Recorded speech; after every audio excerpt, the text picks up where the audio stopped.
ابھی کچھ دیر پہلے لاؤڈ سپیکر کی زبان سے ایئر ہوسٹس نے اپنی بات کا آغاز کیا تھا تو مجھے اس کی آواز خلاف معمول، مترنم، مہربان اور ریشم کی طرح ملائم لگی تھی۔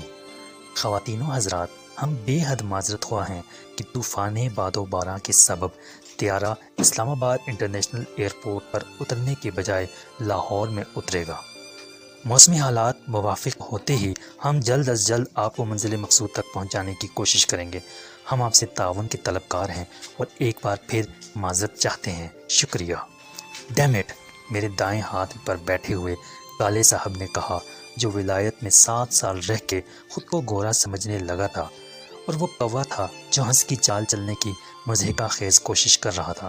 صاف کیوں نہیں کہتے یہ لوگ کہ پلین کریش کر رہا ہے؟ پھر اس نے منہ بنا کے کھڑکی سے باہر دیکھا اور شاید بادلوں کے غبار سے جہاز کی بلندی کے فرق کو دیکھتے ہوئے یہ اندازہ کرنے کی کوشش کی